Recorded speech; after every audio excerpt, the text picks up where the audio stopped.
안녕하세요. 부모 코칭 노트 유선쌤입니다. 오늘은 지난 방송에서 소개한 영아기 수학에 이어서 유아기 수학교육에 관해 이야기해 보려고 하는데요. 유아기는 24개월 이후부터 초등학교 입학 전까지로 보시면 될 것 같아요. 유아기는 수학의 세계에 입문하는 단계입니다.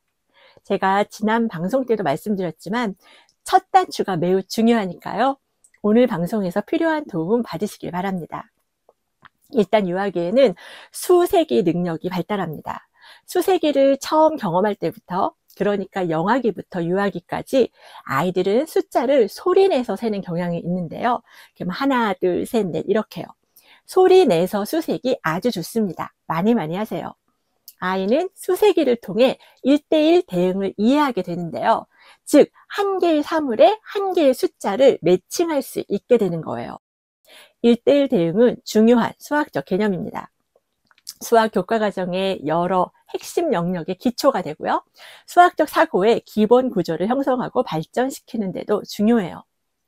또 수세기 활동을 통해서 아이는 숫자와 수량의 관계를 이해하게 되는데요. 아이는 숫자가 물체의 수량을 나타낸다는 것을 터득하게 됩니다. 이러한 이해는 덧셈, 뺄셈 등 기본 연산 능력의 토대가 되고 이후 자리값을 이해하는 데도 중요합니다. 아이와 다양한 수세기 활동을 충분히 해보세요. 숫자 카드도 활용해 볼 수 있겠죠. 숫자 카드에 적힌 숫자만큼 블록 모으기, 또 구슬 모으기를 해보세요. 수량과 숫자를 연결하는 훈련, 즉 사탕 5개가 숫자 5라는 것을 정확히 이해하는 게 중요합니다. 이 부분이 확실하게 훈련됐으면 구체적인 사물이나 손가락을 사용해서 간단한 덧셈, 뺄셈을 학습할 수 있어요. 사탕 4개와 사탕 2개를 합치면 모두 6개가 된다는 것을 학습할 수 있습니다. 가족과 과자나 피자를 나눠 먹을 때, 또 블록 쌓기를 할 때 이런 수학 활동을 시도해 보세요. 예를 들어 우리 가족은 모두 4명인데 피자는 8조각. 피자를 공평하게 똑같이 나눠 먹으려면 한 사람이 몇 개씩 먹으면 좋을까? 이런 식으로요. 자, 여기서 하나 짚고 싶은 것은요. 숫자와 더하기, 빼기, 등호 같은 수학적 기호의 추상성입니다. 좀 쉽게 말해서 숫자는 특정 사물을 직접 나타내는 게 아니라는 거죠. 수량을 표현하기 위한 개념적 도구일 뿐이에요. 숫자 3은 사탕 3개와 같은 구체적 사물을 지칭하는 게 아니라 단순히 그 양을 나타내고 있다는 얘기인데요. 유아기에는 추상적인 숫자와 더하기, 빼기 같은 기호의 의미를 학습할 수 있어요. 잘 아시는 것처럼 수학의 이러한 추상성은 수학의 여러 분야에서 여러 용도로 쓰이는 기반이 됩니다. 그래서 수학이 보편적이고 유연한 문제 해결 도구로 기능하는 것이기도 하고요. 다음으로 유아기에는 모양과 공간에 대한 인식 능력도 발달하는데요. 수 탐색은 물론 도형 탐색도 가능해지죠. 유아는 구체적인 사물과 상호작용하면서 도형의 형태, 크기, 색상 등의 차이를 구별할 수 있고 직관적 사고를 통해서 도형끼리의 유사성과 차이를 탐색할 수 있어요. 구체적인 경험을 통해 개념을 형성할 수 있습니다. 이것은 시각적, 공간적 정보를 탐색하고 조작하면서 기본적인 도형 개념을 형성할 수 있다는 얘기인데요. 물론 유아는 논리적 추론보다는 직관이나 외형적 특징에 의존하기 쉽습니다. 아이는 작은 돌멩이보다 크기가 큰 스펀지가 더 무겁다고 생각할 수 있어요. 그래서 아이가 논리적 사고로 옮겨갈 수 있도록 돕는 질문과 활동을 제공하는 게 좋습니다.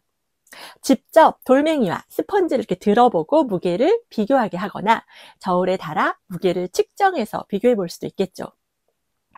도형 탐색을 자연스럽게 유도할 수 있는 놀이에는 어떤 놀이가 있을까요? 블록놀이, 퍼즐 맞히기, 종이접기 다 좋습니다. 도형의 기하학적 특징을 이해하는 데 좋고요. 크기, 방향, 대칭성을 탐구할 기회도 제공해요. 블록 쌓기나 그림 맞추기 활동도 도형의 구조적 특징을 이해하는 데 도움됩니다.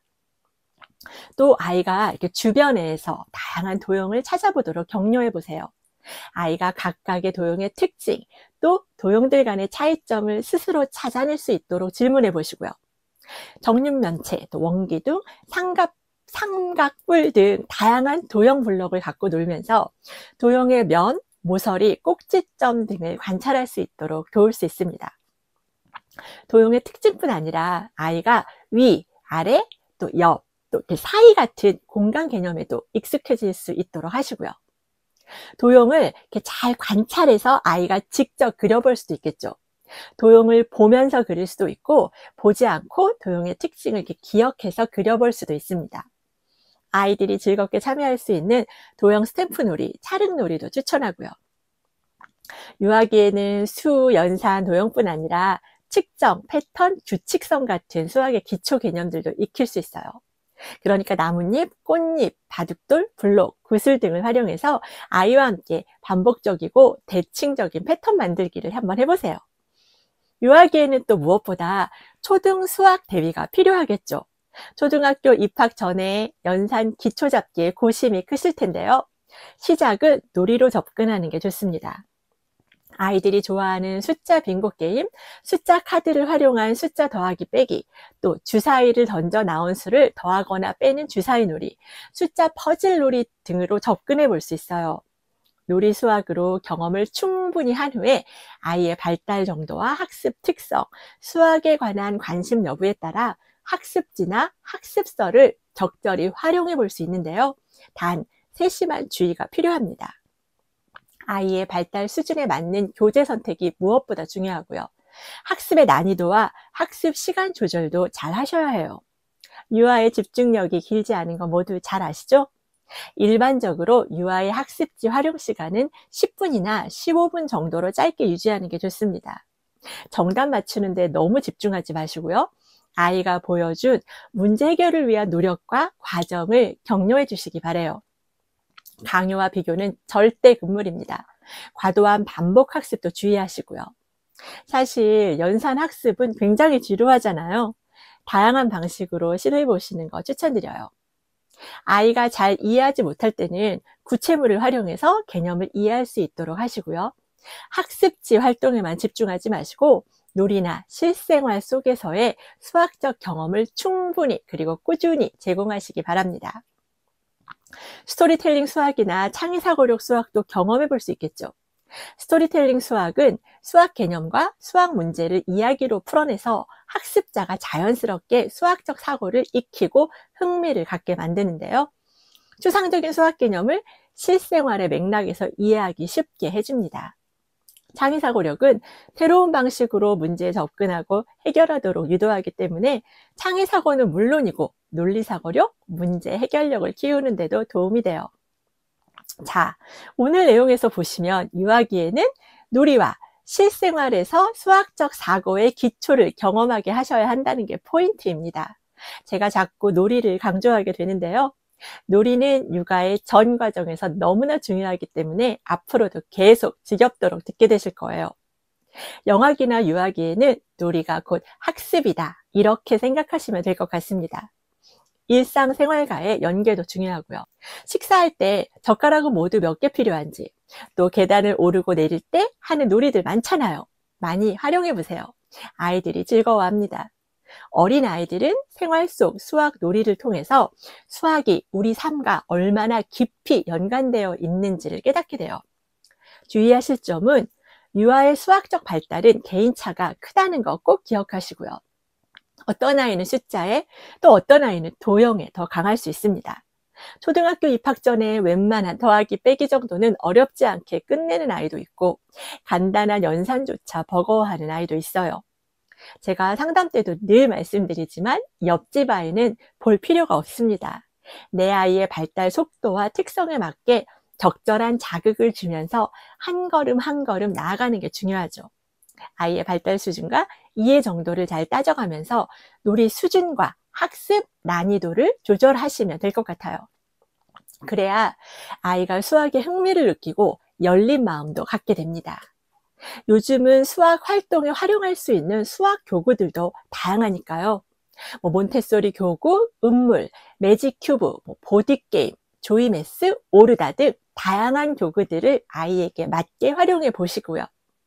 이런 교구들과 집안의 여러 물건들, 장난감, 또 자연물들을 활용해서 수학적 환경을 마련해 보세요. 수학적 환경을 만드셨으면 부모님의 창의적이고 재미있는 접근이 무엇보다 중요하겠죠. 창의적이고 재미있는 접근이 어렵다고 하시는 분들은 수학 동화를 아이와 함께 읽어보세요. 수학 동화에서 아이디어를 얻으실 수 있습니다. 유아기에 풍부하고 잘 설계된 수학적 경험이 유아의 수학에 대한 태도와 학습 성취에 영향을 줍니다. 자, 오늘은 여기까지입니다. 이어질 수학 이야기는 초등 저학년이니까요. 많은 관심 부탁드려요. 구독과 좋아요, 알림 설정 잊지 마시고 오늘도 시청해주신 모든 분들 진심으로 감사합니다.